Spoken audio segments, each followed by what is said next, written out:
Live from London, it's Plank of the Week with Mike Graham. Good evening and welcome to Plank of the Week. It's the one show where you don't have to worry about being judgmental because we do all the judging for you. I've got a fantastic panel assembled for this evening's delectations and I have to start off with Chloe Dobbs is here, Rafe Heydel-Mankoo, Amanda Devlin and of course from Scotland, Donald Cameron MacLeod of the Clan MacLeod. Very warm welcome to all of you.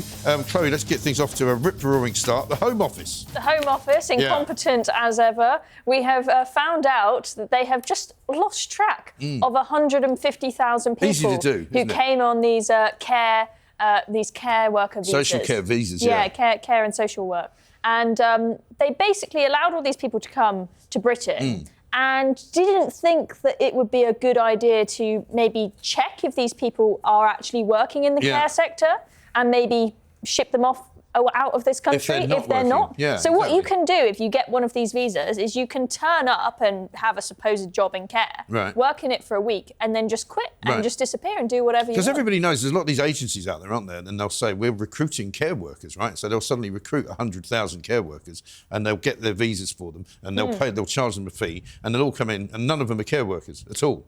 Yeah, I mean, there's a complete there's a whole business in coming up with fake paperwork and fake jobs for people who want to come to this country, saying they're students or they work in care or whatever it is, and they come here and they might turn up on a... Let's not forget the Nigerian storytellers, because they can come in now as well on a specialist visa. Oh, really? Yeah, they just have to be able to speak and tell stories. They don't actually have to do anything else. Yeah, we've really got a big skills gap in the UK. Yeah, the Nigerian storytellers. Yeah, it's a big area. But yeah, this started under the Tories. Yeah, Tories started and Labour, who have been in power for a year, they haven't really noticed until now, and then they've said, we are missing data on 150,000. Which also tells you, doesn't it, because they came into the country, they've registered them coming in, but they don't then know if they left. Which tells you that when we look at these net migration figures, whichever they're supposed to be how are they calculated? How do we know? No idea who's leaving. Exactly. If you don't know who's left the country, how do you know who's still in it? And this has been going on for years. Yeah. People have raised this issue, and so why only now are we learning about this? I think 150,000 is just the tip of the iceberg. Probably, yeah. I think there are at least 1 million illegal immigrants in this country. Of course, all of the focus is on the small boats all the time,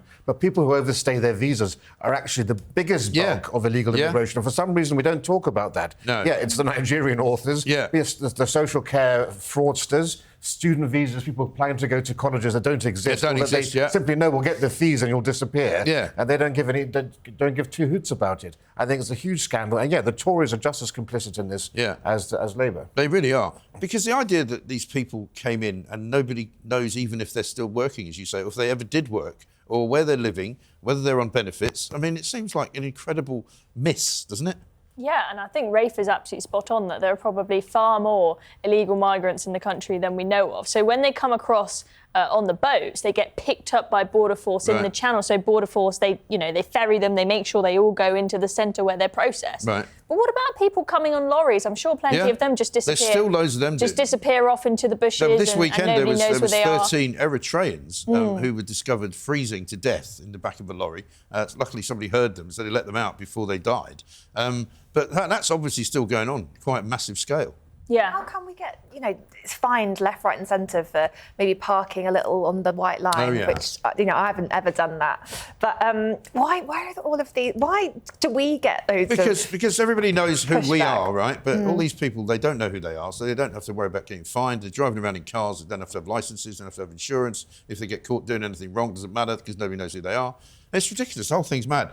But let's look at Keir Starmer, because a few days ago, he decided he'd had enough of interacting with adult humans, and so he thought he would interact with some children and see if that went any better than it usually does. And unfortunately for him, he went to this school, not school library, just library, where there's some kids doing some summer-type activities, including playing musical instruments. And unfortunately for him, he asked one of them what they were going to play for him.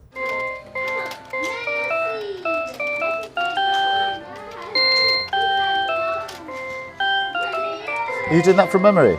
Poor old Starmer, he doesn't even get a break with some kids, Even the kids are making fun of him and saying, row, row, row your boat gently down the stream. And of course, everybody's going, it's about migrants, unbelievable. Rafe, over to you, North Wales Police. Yes, the stupidity of North West Police. I mean, everyone in the country knows that we're enduring an unprecedented shoplifting epidemic. Yes. Higher than any time since records began. 3 thefts a minute, 20 million incidents last year that were reported, but we believe only 5% of this stuff is actually reported. Yeah. So, poor shopkeepers, having to deal with the problem of shoplifters. So one poor chap with a small vintage shop in Wales put up a sign saying, "I've had to lock my cabinets because of scumbag shoplifters. Right. Please ask me if you want me to open it. Thank you." A very Rob polite Davies, message. I think his name is. So this poor chap here. Now, two things here. Somebody went into that shop and saw this and thought that was a provocative and offensive sign and went to the police. I mean, who does that? You know that they're called Tarquin or Pippa or India, don't you? So I didn't think they had anyone like that in North Wales, to be fair, And sounds more like North London. Was then visited by the police officer who told him to take it down because it was offensive. Now, causing offence is not a crime. There's no law that's been broken by this. Right. And I hate to break it to you, being a scumbag and a shoplifter, those aren't protected characteristics like being gay or black or whatever, right? This is absolutely absurd. This man is paying taxes to the police to be looked after. And once again, it's the decent citizen who becomes the villain. Yeah, it is ridiculous, isn't it? Because the shoplifting epidemic is now so bad that there's people filming other people stealing every single day. You go on social media, there was one the other day of a woman who was just in a local Tesco's or something with a huge bag and was just taking stuff off the shelf like that and chucking it in the bag and walking out. Oh, but you can't film them anymore because apparently that's a breach of GDPR. She was complaining that the guy was filming her doing it. Yeah. Right? The police today, there's something out there, the police have actually asked the public to get involved. Yeah, they have, that's right. It's a public's duty now to stop them. They don't want us to put up any pictures of them because that might breach GDPR. It's so mean to put the details out of somebody who's a criminal. And of course, once again, the Prime Minister got it wrong because his spokesman was asked in the Down Street press briefing, would he, back this shopkeeper and would he, refer to shoplifters as scumbags? And he said he wouldn't. And he's like, that's not the language we would use. I can think better words than that. Despite the fact that Angela Rayner seems to think it's all right to call Tory scum. They don't mind that, but you can't call shoplifters scumbags. But Chloe's right here, the fact that you can't put up pictures in a shop saying, beware of this person, don't serve this person. Shame is the last thing we have left. They laugh at our police, they laugh at our court system. They know that if they're still below 200 quid, nothing will happen. You should bring back the stocks, for heaven's sake, in the public square, Make them wear a sign outside the shop they stole from saying, I stole from this shop, don't do it or you'll end up like me. Well, I think shame is the last thing we have left, actually. I know a convenience store owner in Scotland who did that, and it's got the photographs coming up, and it's basically shut down the crime. Well, really? It stopped it? But I don't think. I think he's still doing it. But I don't think the police have been in and saying you can't do that. Well, I bet you they'd stop it if they found out. Though. Yeah, I'm not going to tell them. No, don't grass them up. Don't grass them up. Absolutely right. It is extraordinary. Let's have another look at the sign. Shall we have another look at the sign? Yeah, there we go. Due to scumbags. Is scumbags 2 words or is it 1 word? I think it's 1 word. Maybe get the English police onto him as well and say, I'm afraid. Maybe there's 2 of them. I do get really annoyed when I see signs in shops with incorrect spelling and grammar. I know. There's nothing worse, is there? I love the guy's jacket, by the way. Yeah. That was a cracker. Yeah, well, it's a bit of cat weasel there. Well, maybe we should all go and buy something from the shop. It's just a hard place to get to. There's near here on the walk to the train station, there's a Lebanese restaurant place that sells street food. Right. And they have a sign up with their menu, and about half of the menu items have chicken in. But in every iteration of chicken, they've spelled chicken incorrectly, where they've put How have they spelled chicken? CHIKEN. They've missed out a C. Oh. And every time I'm tempted to walk in and politely tell them, but then I haven't quite. Are you sure it's not some kind of trademarked chicken that they've got, which doesn't have a C in it? Maybe.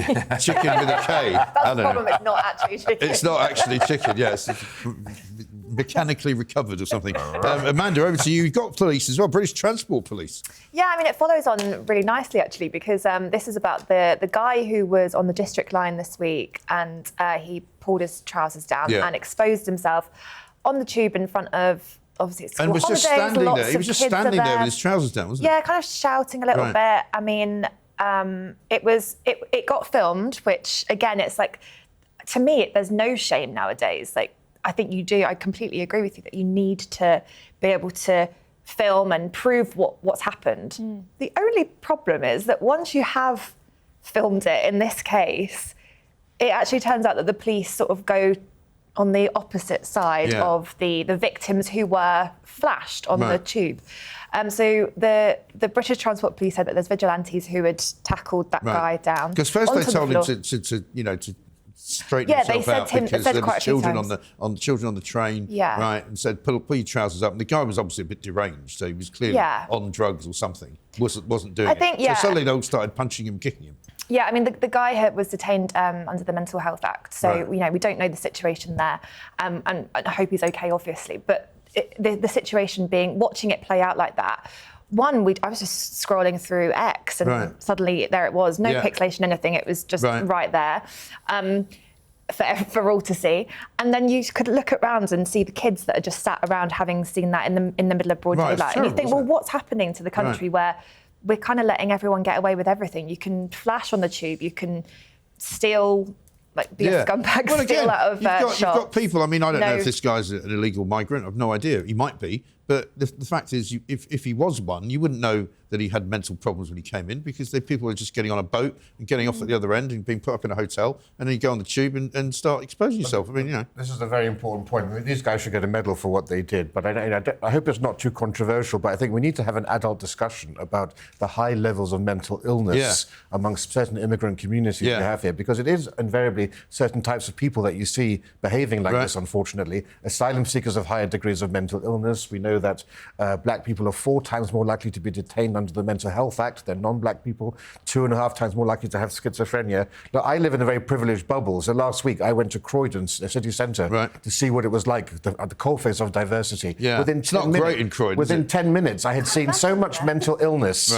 so much antisocial behaviour. I think we do need to have an adult conversation about why we're continuing to import people who are a risk to our society, create huge amounts of antisocial behaviour, and are a burden on the NHS and mental health services. I was reading about that Sadiq Khan, since he took over in 2016, that the number of crimes on the tube has doubled. So it's obviously... Well, apparently someone was telling me the other day that there's now people are putting out videos of people taking drugs on the tube, because that's sort of become a thing on social media. And the problem is that why they had to step in and actually take control of the situation is there was no one there to help. So you might get the odd ticket inspector, but there was actually no security on you don't. But they will say that on your train, there might be someone around and comes and checks your ticket. But I would rather that they weren't doing that and there were actually security on there. I mean, I travel a lot, I commute, and there are so many times in the late at night. Well, I was going to say, would you not travel late at night on the tube? I have to. I mean, we just have to. And as young women, it is really difficult because you do get these kind of situations where you're in a location where you're trapped. You can't get out. You're trapped, and I would be. To be honest with those guys, I would have loved them to have been on the same tube as I was, because I would have felt protected, as opposed to being vulnerable and stuck in that environment. It's awful, absolutely ridiculous. With that boy in the tube, though, if he has been sectioned under the Mental Health Act and it's proven to be mentally ill, then you start to go, what he's done is wrong, but if he's not in control of his faculties, then you can't really be going out and my family. But it doesn't mean the guys did anything wrong, though. They shouldn't be getting prosecuted. I think it can be perceived that the 4 guys that took him out were a wee bit more violent than they should have been. They shouldn't. I thought they did everybody a service there, definitely getting them out. But it's that kind of behaviour that will stop this kind of thing from happening. It's becoming too much of an excuse to use mental health. Yes. He's got a mental health illness, or he's got a mental health. That's the discussion that you need to have.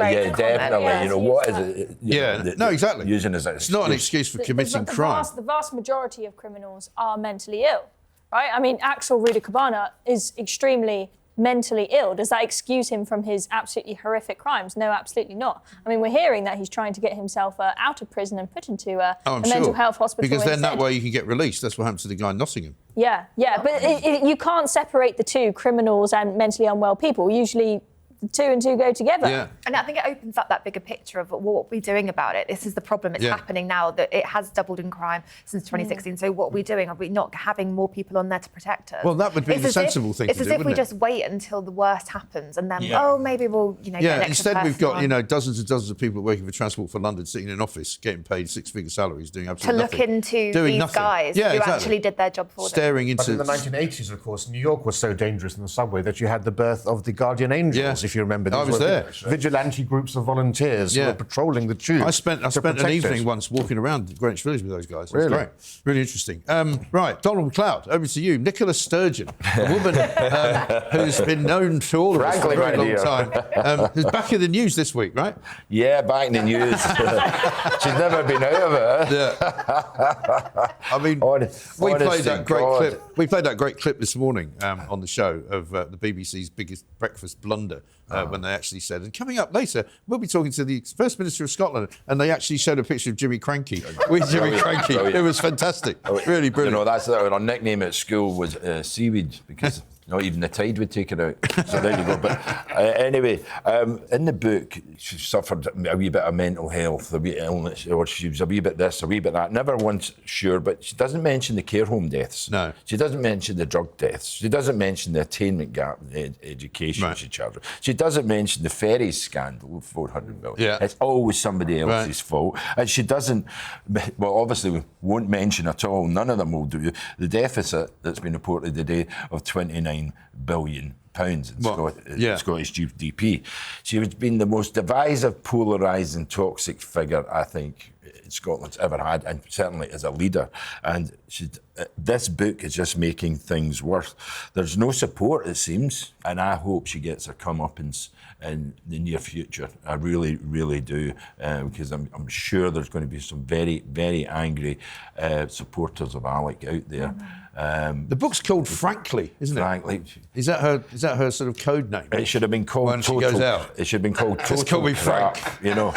Made it up on the spot, you know. Absolutely, you know. But she's been interviewed all this week by various different people. Here's a clip of her being interviewed on BBC Breakfast. I don't believe that trans rights and women's rights are in opposition. I believe that, you know, we can further both, and actually furthering one actually helps further the other. But there are also people, and I don't know how anybody can deny this, you know, forces on the far right who've weaponised this issue.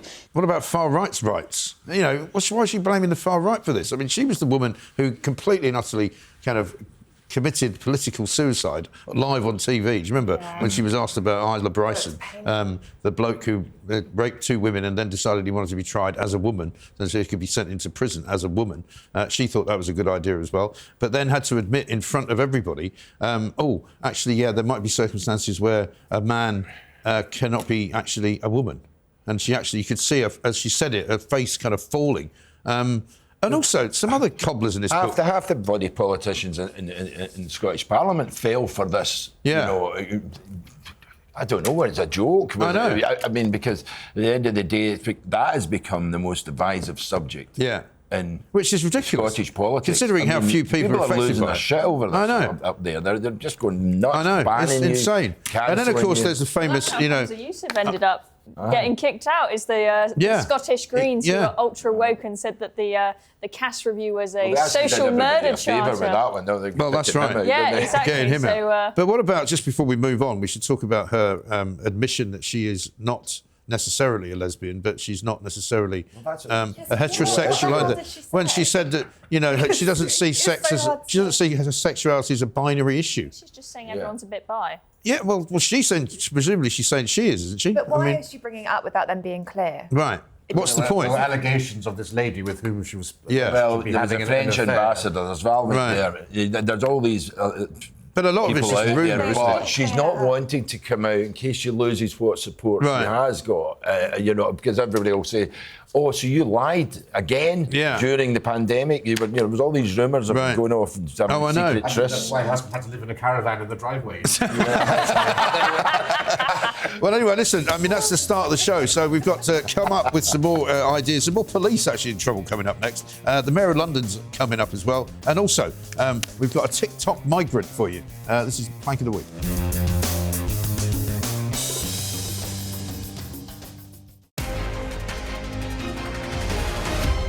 Live from London, it's Plank of the Week with Mike Graham. Welcome back to Plank of the Week. I'm Mike Graham, and this, of course, is Friday night. It's the home of common sense. It's the world headquarters of common sense. And I'm going to nominate Yvette Cooper, the Secretary of State for the Home Office, because Yvette Cooper is about as useless a Home Office Minister stroke Secretary of State that we've had doing that job for a long time. And we've had a lot of really useless ones, you know. We had Suella Braverman, who said she was going to shake it all up and did absolutely nothing. Priti Patel, who said she was going to do the same. Jackie Smith, who's now still hanging around in the House of Lords, you know, she was really useless. But Yvette Cooper, at back end of last week, right, they made this great big announcements to say that, you know, we're now going to change the way that we deal with illegal migrants. We're now going to start arresting them. We're going to detain them. We're going to keep them in detention, and then we're going to return them from whence they came. And it's all going to be part of the one in, one out scheme, which, of course, has turned out to be a complete and utter crock of nonsense, because on Friday they told us that they'd started the process of detaining people. They wouldn't tell us how many, so it could be as little as 2 people or 3 people. We certainly know that since they started this scheme, a couple of thousand more people have come, because we hit the magic number this week. 50,000 illegal migrants have come to this country since Keir Starmer's been Prime Minister. And that's 48% more than came the previous year. So they've actually beaten every single record of every single government that's ever been in charge of the migrants while trying to stop them. And then this week, we got this, taunts of the TikTok migrant. This is page 1 of The Sun, right? There's a guy called Alexandra 420. Apparently he's from Afghanistan, we believe.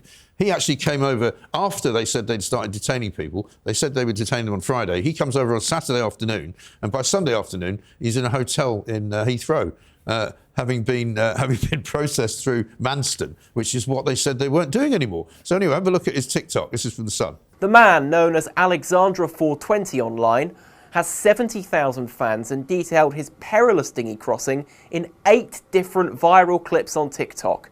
It's thought that the internet star, said to be from Afghanistan, crossed alongside 434 others on Saturday. His posts began with a 13-second video from the middle of the channel before being bussed to a 4-star Crown Plaza hotel in West Drayton. He gave a tour of his room, which had 2 single beds and a double bed with an ensuite bathroom. Welcome to London.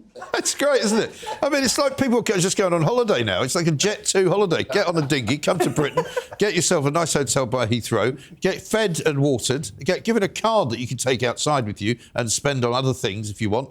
You can also take it gambling. You can also get half price at all the local kind of, gyms. And a private lounge for them to go to. Oh, yeah, most of them, they've probably got table tennis, they might have a golf course attached to the I mean, it's just incredible. You get discounted massages now. And they've got the free perks for trampolining lessons. Trampoline lessons. You really want to train these guys in hand-to-hand combat, don't you?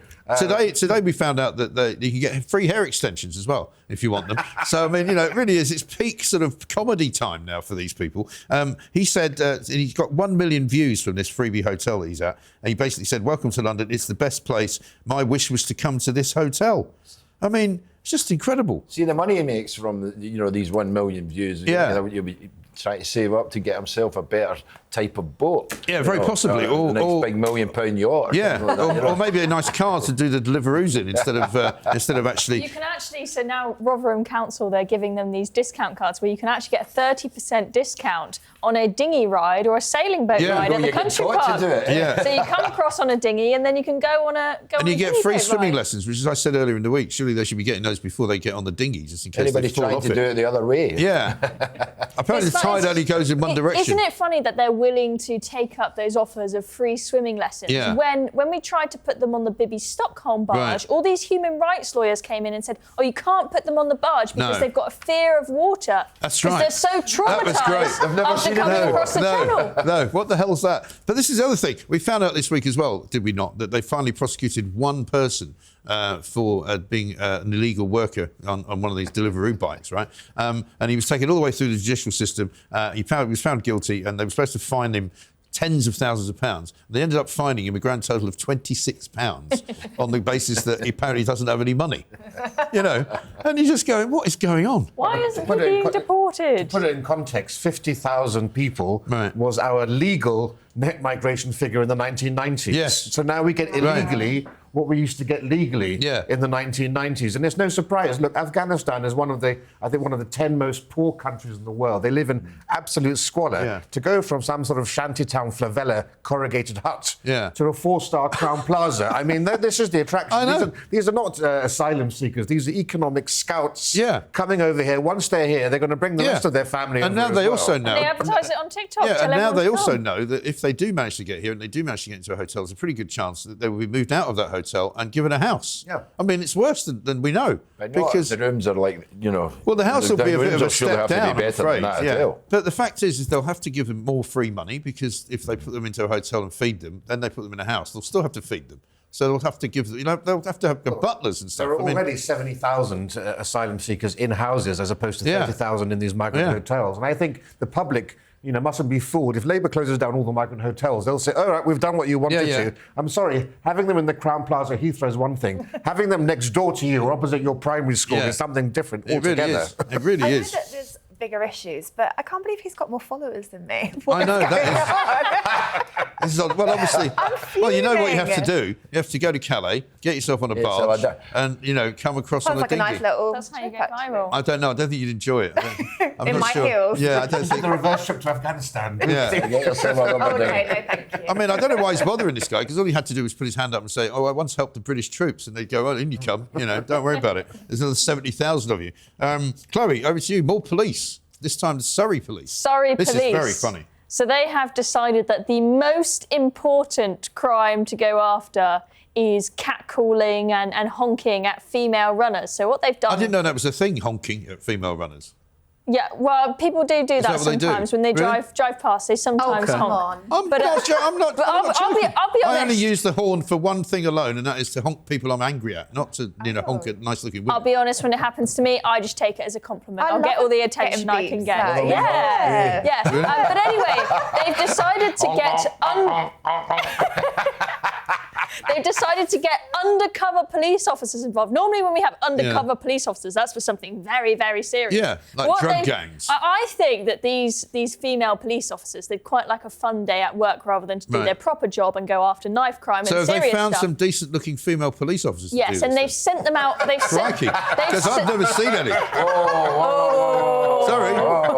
Sorry. Actually, that's not true. They're decent looking, but I wouldn't say they're a 10 out of 10. And anyway, they've sent them out on runs to see if anybody honks at them or this is the most ridiculous story. or whistles at them, and then they'll go and arrest. Go apparently, they've made 14 arrests. Have they? Yeah. What, for honking?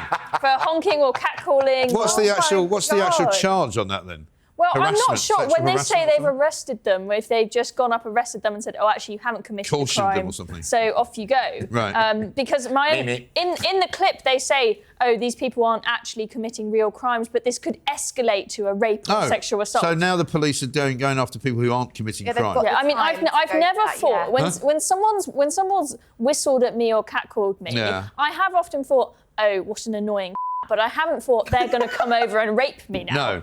Right, you also haven't thought, oh, would you like to go out for a drink? I don't know why people do it. I always think it doesn't make sense because you're not going to get my number by doing that. Today, just to start jogging down the road and see what happens. Well, the British Transport Police are just down the road. They might all come out and start running after you. Prince Andrew would love this, as I was saying. He would, wouldn't he? He doesn't like a hump with a bump. No, we've got a clip of undercover jogging. These women aren't friends out for a run. They're actually undercover police officers taking to the streets in Surrey as part of a new operation trying to stop people catcalling and harassing female runners. And police teams are ready to intervene the moment the officers are beeped at. What a waste of bloody money that is. That is the most ridiculous thing I've ever seen. I was going to volunteer, but I'd have to run. So when you said that, Chloe, I was like, no. You do it without the running. You just walk a bit fast. But I mean, imagine if you're one of those volunteer police officers and you start running and nobody honks at you at all. I mean, that would be pretty embarrassing, wouldn't it? Then you're going to be really angry. They claim they got a honk within 10 minutes of starting their experiment. Well... The only people who are catcalling and wolf whistling are English construction workers, right? And they're not the reason that you've had a quadrupling of rape over the last 10 years. No. If they really, people that are doing that aren't types who wolf whistle, if I can pronounce it. If they want to do that, they should just go for a walk around Bradford, walk around Tower Hamlets instead. Right. Then maybe you'll catch some chaps who actually really do deserve to be I find this incredibly sexist, actually, because if I'm driving and I see a hot guy that's running down, I would give him a little... Do you give him a honk? Toot-toot. Right. Okay. You're not going to honk, you're just going to run him over. Because a lot of men I've noticed lately, particularly in this hot weather, they run with no top on, which I don't think is something you should be doing in the middle of London, do you? I think it's quite pretentious. Yeah, it is a bit. It's like, look at me, you know, showing off the old torso. I got in a spat on Instagram. I just keep seeing men jogging at the moment without tops on. On Instagram yesterday with someone who tried to ask me on a date on Instagram, and their whole Instagram feed is pictures of them posing with their body in the mirror with their six-pack out. Oh God! And he's. It's a bit of a. I know, warning, and I said no, I don't want to go on a date with you because you've got pictures of your six-pack all over your page. You just look like a pretentious idiot. Yeah. And he got very angry about it. Yes. He's like, oh, you don't like a confident man, do you? It's your fault. It escalated quick. I said to him, I said there's a difference between confident and cocky, and you are the latter. Yeah, exactly. Not in a good way. Hopefully you won't watch this. Yeah. Yeah, best wishes from Chloe. Anyway, Rafe, over to you. Our favourite mayor. Yes, Sadiq Khan has been caught... Running with his top off? Well, basically, caught with his pants down, essentially. He's been humiliated, having been caught in epic gaslighting of the poor, embattled Londoners by claiming that London essentially is going through a golden age of, crime-free. I thought you were going to say golden age of crime, though, because it's doing that. Anyone who's lived in London or been in London knows that there's a huge epidemic of crime. Every 50 minutes, someone's phone is stolen. I mean, crime is rampant. But if you're part of, Khan's Politburo at City Hall, his messaging is, oh no, there's been a reduction in knife crime of 19%. Never mind, it's doubled in the last 10 years. This is very much a theme, though, because people on the left are now saying this all the time. John Rentoul comes on my show and talks about how there's these crime surveys that have been done, which show that Fraser Nelson, another one, ex-Spectator, now Times writer, saying, the evidence is that crime is down. And it's not evidence, it's a crime survey, which means they've asked people if they've been a victim of crime, which is not the same as counting the actual number of crimes. But Khan lied. He said that theft against the person has declined. The stats show that it's risen. Rubbish. But then he cherry-picked all the other things, saying, residential burglary is down. It is a bit. Knife is down a bit. But he didn't talk about the rise in rape, the rise in sexual offences, the rise in the burglaries on shoplifting is up 38%. And what about all the stuff that happens on the underground, all these fare dodgers that just basically don't even pay, just walk through the barriers and never give any money over? No, it's epic gaslighting on the public. To such a degree, I think he should be formally reprimanded by London Assembly and told to apologise for this. Well, the trouble is, whenever anybody tries to talk to him in London Assembly, and we know that certainly the Tories try quite often, they've got one reform councillor now, he just dismisses them. He won't answer any questions. They have mayor's questions where he gets asked questions and he never answers them. Well, the thing is, he always portrays himself as being so morally self-righteous. He's on this podium, looking down, sneering, accuses everybody else of disinformation, spreading fake news, when he is the grand poobah, the master of the dark arts of spin. He is. I'm absolutely right. Well, have a look at this. This is amazing, right? Because he's got several deputy mayors, and this is one of them called Kaya Schwartz, and she is apparently, I think, the deputy mayor for crime and policing, right? And so she turned up to be asked a question by Susan Hall. Check this out. Do we or do we not have these grooming gangs, or I call them rape gangs, in London? It's a yes or a no or a I don't know, isn't it?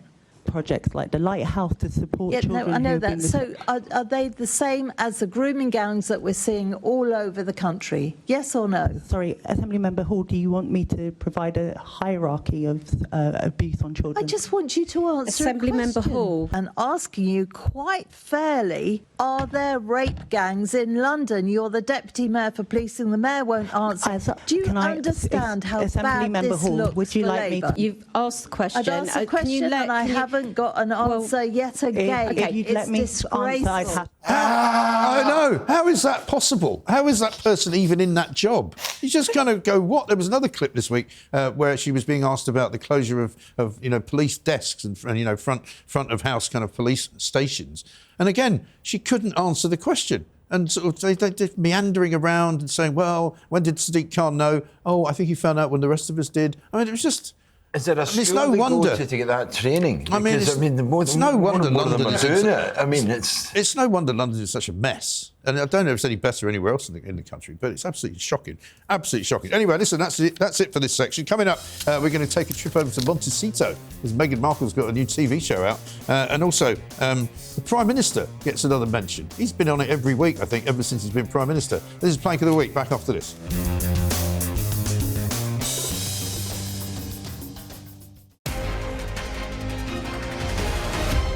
Live from London, it's Plank of the Week with Mike Graham. Welcome back to Plank of the Week. It's time for the famous Meghan Markle clip. And Amanda Devlin, over to you. My favourite bit about talking about Meghan Markle is your impression. So I feel like you should... Harry, I haven't done it for ages, actually. So I'm so busy now doing impressions of Keir Starmer and Rachel Reeves, who are actually far funnier. But yeah, Harry, I got to do a new Netflix show. We've run out of money. We've run out of money. You need to make more money. Feels like she's in the room. Yeah. So other than that, that's the only reason I really wanted to bring her up, because I just can't stand talking about her. I do realise it's my plank, but she's bringing out a second series of this nauseating Netflix show that she's got about cooking with her non-celebrity pals who aren't actually even her friends anyway, and they're paid to be her friends, aren't they? Yeah. It's actually worse than that. Yeah. You know, exactly. you have to pay them to be on there. And she cooks in a kitchen that's not hers, blah, blah, blah, blah. Right.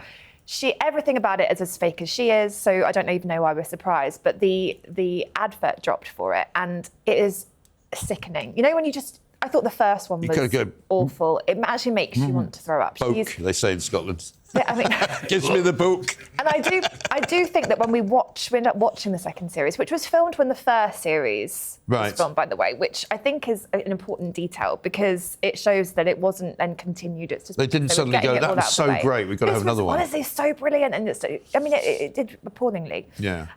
So she is there to sort of talk about herself again and how she really loves when people get togetger. That's one of the first things that she says in the trailer. I'm like, right. It's so inane. What are you talking about? We've got a clip. Let's have a look.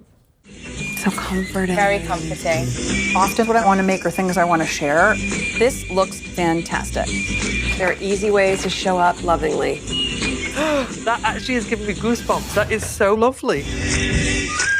Do you know who doesn't like lobster? Who? My husband. And you'll marry him? Anyway? She manages to make it all about herself, and then she says, "My husband and I cannot abide how she just say Harry. We know we only know you because of Harry. Right. Exactly. Why are you going on like this? I know it's just appalling. The viewing figures for the first season were so low; it didn't even rank in the top 300 Netflix shows that went out. It's only because they were recorded back to back that they've actually put out this. Totally. But I'm glad that they have, because even her admirers now can see what a vapid, vacuous, sort of talentless, social climbing non-entity she really is. Love it. And she wants to be. It's true, though. Very well put. She wants to be like Martha Stewart, but Martha Stewart doesn't need to have celebrities propping her up. She's got her own talent. She can only survive in her show by bringing in these other Z-listers. It's a low bar. It is. Can't imagine. They're American lovies, but it's just them. I'm going to throw. But there was some British guy there at the end. I don't know who that was. Did you know who that was? Yeah, he's from the podcast. He's another Netflix guy as well. No, it wasn't Jay Shetty. It was the guy at the end who was on the. He does like makeovers for people on the Netflix show, which I can't remember the name of. But it's another Netflix. Absolutely. I think given we don't know his name tells you how it's pretty much Netflix star that has been put on with her, who they wouldn't have been friends before, but he has been given the brief. Get emotional. Act like you care. Yeah. And all of these. But they're things making cookies and things. It's like, how are you going to get emotional about that? We missed the part of the trailer where Meghan says that she really likes to put herself outside of her comfort zone. Oh, yeah. As if making some cookies in Montecito in some big house that you've rented. 16-room mansion. It's putting you outside of your comfort zone. Has she ever been down a mine or worked on an oil rig? I don't think so. And it's a woman who says that, as a mum, that she likes to do the school drop-off and she thinks her life is so hard. Sorry, that's she went just on that what happens podcast when you're and a parent. sometimes I have to get in the car and take the kids to school myself. It's so hard. Then I have to work. And then we all have to work. It's like, well, you don't actually, do you? And it's not really working. She doesn't have a job. There is no job. There's no point to her. I would love to actually live a day in her life just to feel that level of delusion. Imagine when you go to bed at night and you're Meghan Markle. Harry's probably in the spare room because you've kicked him out again, and you're just lying there going, what did I do today? I just can't, nothing. Nothing at all. I've just like 1 week where their name was never mentioned. That was my fault. I'm sorry. Honest to God, it drives me nuts. I know. The amount of attention that they get for doing what? I know, for doing the square root of literally nothing. Yeah. Bit like Keir Starmer, really, which is, he keeps saying he's doing things, but he's not really doing anything. Starmer the Harmer. Yeah. I mean, there's so much wrong surrounding this guy, and I just feel, I just can't stand him now. And I think people really hate him. We cannot go on, but particularly what he's done in the short time he's been Prime Minister to the hospitality industry. And in that time, we've seen, 108,000 jobs lost. We've seen 50,000 firms going close to getting burst, and that's retail and hospitality. We've had 1,122 pubs close in that short time. Right. And in Scotland, 70% of businesses up there, of hospitality businesses, are either facing closure or closing. Yeah. They're just worried, off the edge of the abyss. And we're always often accused, the industry, of, hyping it up a bit. This is no hype. No. This is jobs. This is create people's businesses going down the tubes, and there's nothing getting said about. Right. He's not helping out with rates down here, but in particular, well, in your business, right? In the VAT. In your business, because you employ a lot of people in the nightclub business in Scotland and the entertainment business. I mean, the national insurance hike alone cost you a fortune. I was just coming to that. The employer's national insurance hike is responsible for most of the damage. Yeah. I mean, I think it's a $2 billion hit on the hospitality sector, and it was already struggling post-COVID. Right. And I think he's got to go. I think it's terrible. Oh, he's doing terrible damage. And so, of course, then you put that together with the Chagos deal. We find he lied about that. Yeah. So we up, the 30 billion. I mean, this is all just in the last week, right? Yeah. I mean, it's a story. Yeah. But it's the country, in charge of Reeves, who set an impossible record. I don't think anybody could beat Liz Truss, but to actually double the amount far of worse the black hole that she claimed to have. Well, it's now 50 billion, they reckon. More than double. So more the than 22 that she claimed they'd inherit. Yeah.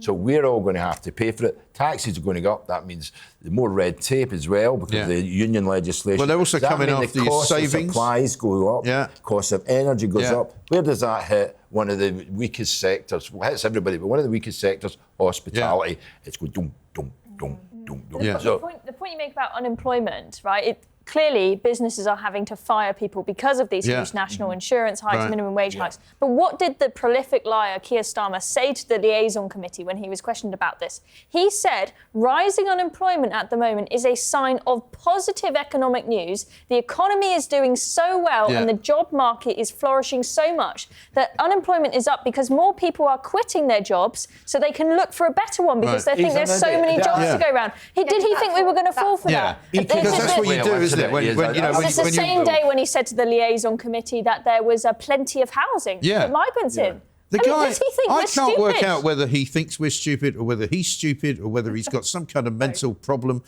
which actually prevents him from seeing the truth when it stands in front of him. I think it might be all of the above. Yeah, I mean, he's got, just take a quick look at some of his tweets this week, right? Put this one out.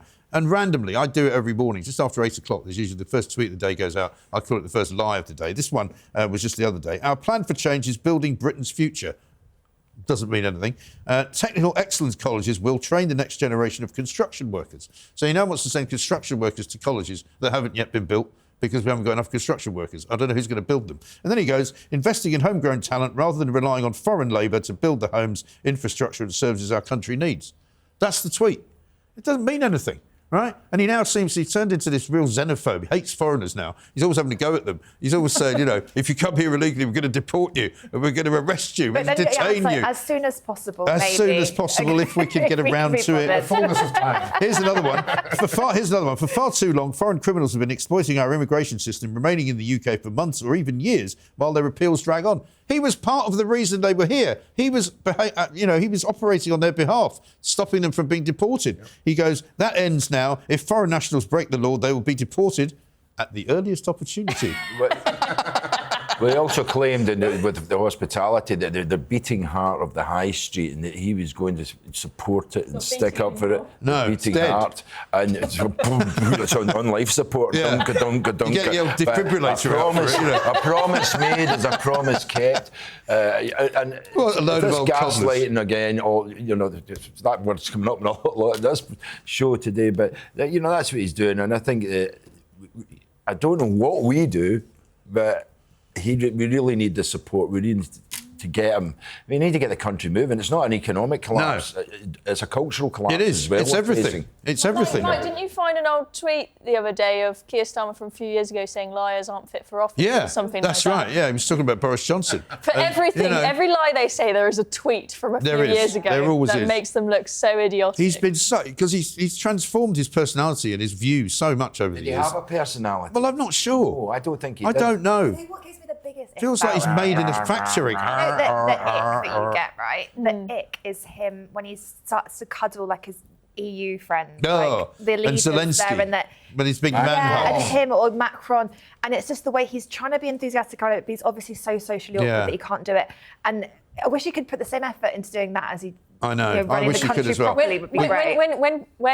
Starmer met with Trump for the first time in the Oval Office, my understanding is that he was briefed that when Macron had just before met Trump, that Macron had touched Trump's shoulder, and they said, "Oh, that's a really, really good way to build a rapport with him." Yeah. So then Starmer did it on purpose, but it was just an awkward. It was really awful.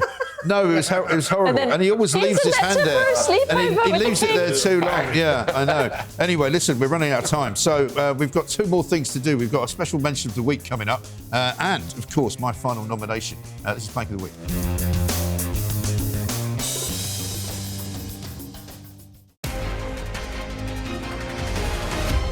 Live from London, it's Plank of the Week with Mike Graham.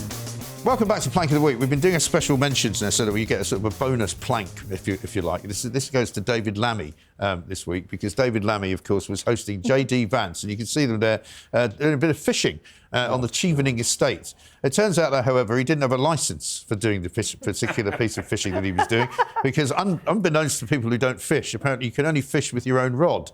Because if you use somebody else's rod, you have to get a licence for it. And so he's now referred himself, believe it or not, to the environment watchdog, right, for an administrative oversight for saying that both he and J.D. Vance might be liable to be fined £2,500 for fishing without a licence. And of course, the kicker to the story is, guess what David Lammy caught when he was fishing without a licence? Nothing. He caught nothing. A bait. Right? He caught nothing. So, I mean, he broke the law. He's referred himself to the watchdog, and he didn't even get any fish. Well, maybe he'll have to resign over this and we'll That'd be finally good. get rid of him. Well, that would be I'm great. not sure if there's anyone better to replace him with, but... I think give it to old, what's his name, Jonathan Reynolds, the fake solicitor. He'd do a great turn travelling around the world. I already thought Britain was a police state. Now you can't even fish it. So Mike, you've got him hook, line and sinker. Yeah, very good. Thank you very much indeed. Well done. Now, I did an interview earlier on in the week with an economist. He was supposed to be an economist anyway. His name was Sam Timms, and he's with the Joseph Rowntree Foundation. Unbeknownst to me, a massive lefty. I thought he would be, but have a look at this. There are a number of options available to the government, so they could equalise. Well, where's the money coming from? Never mind the number of options. Where's the money coming from? You want to tax the rest of us? Look at you want to tax us more. A wide range of tax is definitely an option. So you want to tax us more to give more money to people who don't have jobs? Is that what you're saying? That's your answer? There hasn't been investment in the NHS. That is an issue. That is how billions of pounds goes into the NHS every year. They put another 22 billion into it last August, and the waiting lists have got longer. The most efficient way to stimulate the economy will be through social security. No, it won't. And I've had enough of this. I'm sorry, Sam. You're talking absolute cobblers. Get lost. Thank you. I couldn't take it anymore. Because he literally, I mean, his entire mantra was from some kind of dark horrible sort of socialist handbook that said the only way to stimulate the economy is to give people more benefits. Public money, our money, right? So we work and then they give all our money to somebody else who doesn't work. Just seems absolutely incredible. Well, and he's part of this Joseph Rowntree Foundation, right? These were all very noble organisations. They used to be. They've all been captured by woke madness, and he's a poster child. He is. And do you know what? That they get so much money from the government because they do all sorts of studies on behalf of the government. So obviously they're sort of in what do they call it? Lockstep, I think Keir Starmer calls it, with the government. Because that's what the government wants to do. They actually think that giving people more benefits is actually good for the economy. They believe that it will make people spend more money.